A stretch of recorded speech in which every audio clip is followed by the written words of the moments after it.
You studied English for years and memorized thousands of single words. But in real conversations, you still struggle to build sentences naturally. You might wonder, why do we have to focus on phrases? Why are they so important? Yeah, that happens to me all the time before. And you're not alone. Thousands of English learners using textbooks face the same problem. Today, Anna will help you break that barrier with 75 powerful daily English phrases that Americans use in real life, smoothly and naturally. Well, learning whole phrases instead of just single words helps you speak more naturally, understand context, and sound like a native speaker, almost effortlessly. That's right. Phrases are really useful for real conversations. They stick in your memory and make chatting with friends, ordering coffee, or even navigating a new city way smoother. And for anyone new here, welcome to Speak English with Anna, the place where you can learn English while you relax, lie down, or even while you sleep. No pressure, no stress, just natural English and interesting topics. And if you watch until the end, you'll start speaking English more naturally and confidently. And before we begin, please support Anna by clicking the subscribe button and sharing this lesson with your friends. Your support gives Anna more motivation to continue creating relaxing English lessons like this for you. Now, get comfortable, relax, and let's explore all of these powerful English phrases together in the next 20 minutes. Okay, let's start with the first phrase. How's it going? You've probably heard this a lot, right? But what does it really mean? And how do you respond? It's super common. It's like a casual way to ask, "How are you?" but less formal. You'd use it with friends, family, or even coworkers you're comfortable with, right? So imagine you're walking down the hallway at work and you see a coworker. You could say, "Hey, how's it going?" It's just a friendly way to check in. And if someone asks you that, you could say something like, "It's going well, thanks." Or, "Pretty good, just a bit busy." It really depends on the situation. Let's try it. How's it going? Not bad, just thinking about lunch. You same, I'm starving. Let's head to the second phrase. I'm just chilling. I love this one. It means you're relaxing, taking it easy. Maybe you're watching a movie, reading a book, or just enjoying some quiet time. So if someone asks what you're doing on a Sunday afternoon, you could say, "I'm just chilling at home." It's a simple way to say you're not doing anything too busy or stressful. Yeah, it's like the opposite of "I'm running around like crazy," just chilling. Example. Hey Anna, what are you up to this weekend? Not much, just chilling. Maybe watch a movie or read. You same, probably binge watching something. All right, our third phrase is grab a bite. This one's great for when you're hungry, but don't have time for a full meal. Like if you're at work and it's lunchtime, but you only have 20 minutes. Yeah, you could say to a coworker, "Hey, want to grab a bite at the cafe downstairs?" Or if you're out running errands and need a quick snack, you might say, "I'm going to grab a bite before I head home." Example. Hey Anna, I'm starving. Want to grab a bite? Sure, but not pizza again. Fine, fine. Salad it is. Let's move on to the fourth phrase. Call it a day. This phrase is great for when you're ready to stop working or finish an activity. Like, if you've been working on a project for hours and you're tired, you might say, I think I'm going to call it a day. It doesn't have to be just for work, though. If you've been cleaning your house all afternoon and you're exhausted, you could say, I'm calling it a day. It's a way to say you're done for now. Example. Hey Anna, it's 5 p.m. Should we call it a day? Yeah, let's. I'm wiped. But before we do, let's talk about the fifth phrase. Take a break.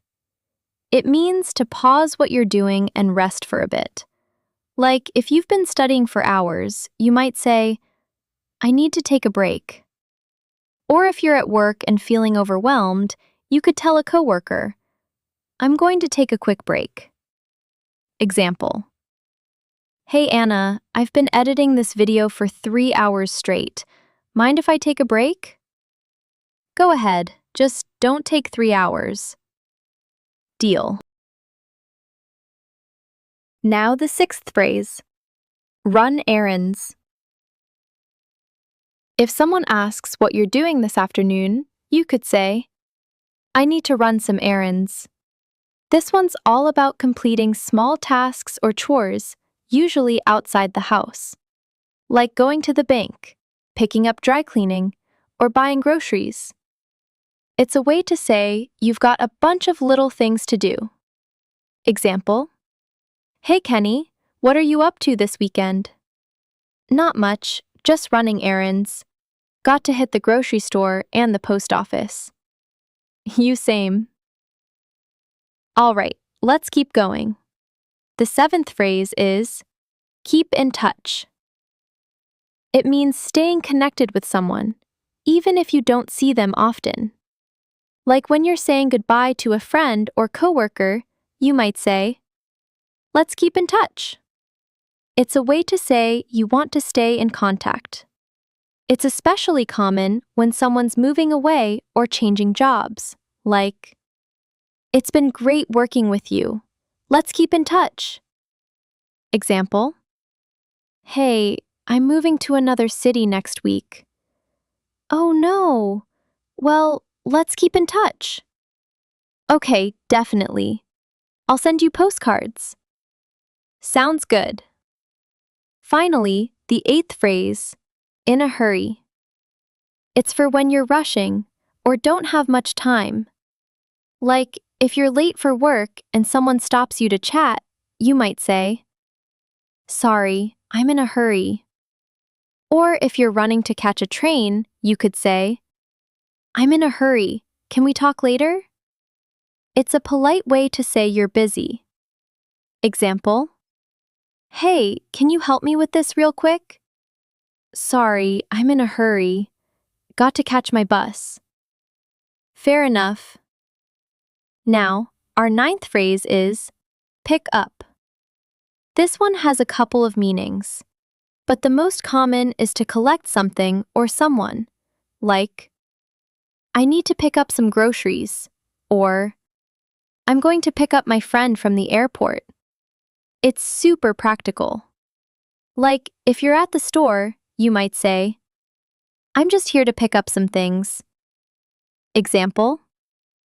Hey Anna, can you pick up some milk on your way home? Sure, but only if you promise not to drink it all in one day.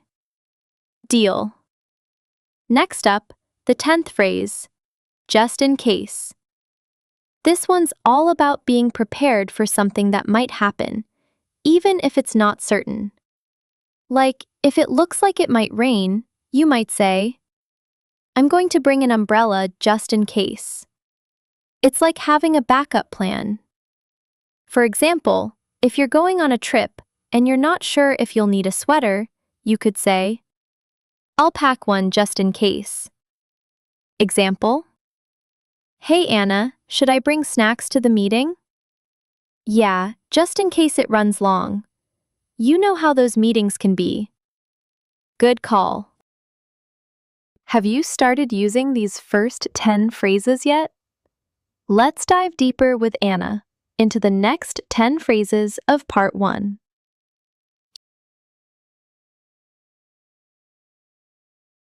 Now, let's talk about the 11th phrase. Get things done. It's a great way to say you're focused and determined, like, I'm going to stay late at the office to get things done. This one's all about being productive. If you have a lot of work to do, you might say, I need to get things done today. Example: Hey Anna, what's your plan for the weekend? I've got a ton of errands and work to catch up on. Got to get things done. Sounds like a fun weekend. Oh, it'll be a blast. The 12th phrase is catch up. This has a couple of meanings. The first is about reconnecting with someone. Like, if you haven't seen a friend in a while, you might say, we should catch up soon. The other meaning is about getting back on track with something you've fallen behind on, like, I need to catch up on my emails. Example: Hey Anna, we haven't talked in ages. We should catch up soon. Definitely. How about next week? Sounds good. Another example: Hey Anna, have you caught up on that new series yet? Not yet. Too busy getting things done. Priorities, Anna, priorities.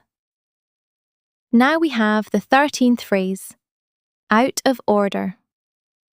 This one's pretty straightforward. It means something isn't working or is broken. Like if you're at a cafe and the coffee machine isn't working, there might be a sign that says, out of order. It's not just for machines, though. If a service or system isn't working, you could say, the elevator's out of order. Example: Hey Kenny, the printer's out of order again. Of course it is. Why wouldn't it be? Let's talk about the 14th phrase, on the go. It means being busy and constantly moving. Like if you're always running from one place to another, you might say, I'm always on the go. It's a great way to describe a fast-paced lifestyle. Example: Hey Anna, how's your week been? Crazy. I've been on the go non-stop. Barely had time to eat. Sounds like you need to settle down. Which brings us to our 15th phrase, make the most of.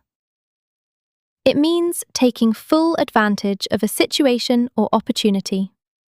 Like if you're on vacation, you might say, I'm going to make the most of my time here. It's a way to say you're determined to enjoy something fully. Example: Hey Anna, the weather's nice today. Let's make the most of it and go for a walk. Good idea. I could use some fresh air. The 16th phrase, settle down. This one also has two meanings. The first is about calming down. Like, settle down, it's okay. The other is about establishing a stable, permanent lifestyle. Example: Hey Anna, you're getting way too into this movie. Settle down. It's a good movie, but fine. I'll settle down. Or, do you think you'll ever settle down? Maybe one day, but for now, I'm enjoying being on the go. All right, let's keep going. 17th, hang out. This is all about spending time casually with someone. No big plans, just relaxing together. Want to hang out this weekend? Example: What are you doing later? Not much, just hanging out with some friends. You same? Probably just hanging out at home. Our 18th phrase, hit the road. This one's for when you're leaving or starting a journey. Like, it's getting late, time to hit the road. It's casual but clear. Example: Hey, the meeting's over. Should we hit the road? Yeah, let's. I've had enough of this place. Same. The 19th phrase, break the ice. It's about starting a conversation, especially in an awkward situation. Like at a party, you might say, I'll break the ice by asking about their job. Example: Hey, how do you usually break the ice? I just ask people about their pets. Everyone loves talking about their pets. Good strategy. Next, the 20th phrase, get the ball rolling. It means starting something like a project. Let's get the ball rolling on this new assignment. Example: Hey, we've been talking about this podcast for hours. Should we get the ball rolling and actually record it? Good idea. Let's do it. Good job! You've just finished part 1 with 20 powerful phrases and practical examples. Don't miss out on part 2, where we'll take your English to the next level with the next 20 phrases. But before we move on, please show some love for Anna by hitting that subscribe button. And don't forget to share this lesson with your friends, family, and colleagues so they can experience these meaningful lessons too. Now, let's continue.